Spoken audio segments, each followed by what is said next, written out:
Hi,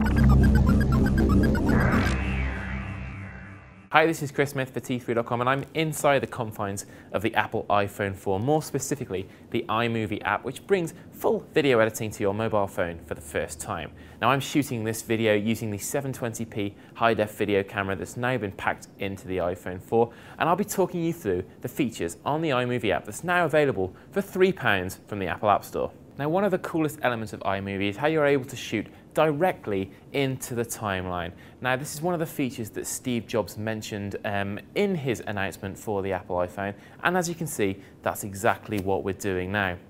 Once you're done, you can click Stop Recording and then click Use to enable you to drop the clip right into your timeline. It's also really easy to add pre-captured video and photos into your timeline in what is a tremendously slick interface from Apple. So now we've got some footage recorded onto the timeline. It's really easy to trim it back to the perfect length. As I started presenting before, there were a couple of seconds before I started talking, so we want to whip those off. So as you can see now, we've got this yellow outline to the clip and this icon at the top, which enables us to drag the clip in to the optimum length. So if you can see now, I just drag that backwards and forwards, and there we go. That should be perfect now.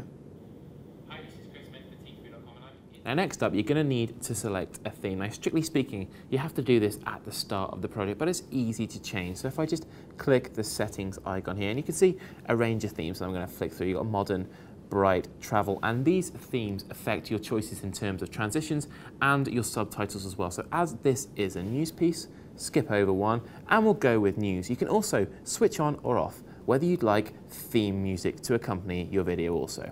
As you can see, you can also add titles to your clip in the style of your chosen theme, and that's extremely easy to do. You just double tap on the clip once it's in the timeline, choose the title menu, summon the keyboard, and then type in your name, and that will appear inside the clip. Now, once you're ready to move on to the next scene, you simply add in a transition, which will appear like so. And hey presto, we're outside now, where it's a damn sight noisier. Now, as we mentioned with titles, there's different transitions for the different themes that you choose. If you don't like any of those, you can just use a simple cross dissolve.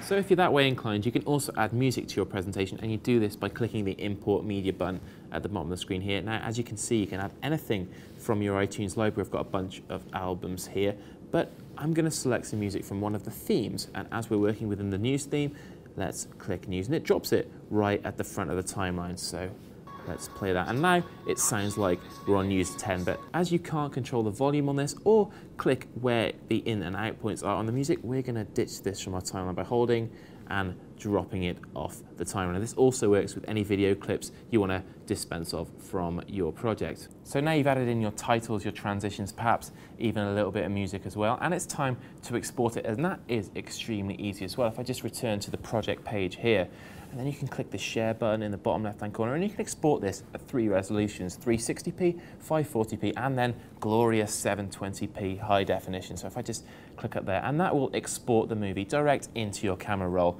Now, once you're there, you can send that to YouTube or share it by email or anywhere else like that. So there it is. Video editing on your iPhone for just £3. Now, this isn't without its problems. We had to be very careful in how we held the device. Sometimes we were covering the microphone, and we would like to see a few more features, a few more video effects, the ability to control the music a little more as well. But one thing we've learned from playing with Apple gadgets is there's always version 2 to look forward to.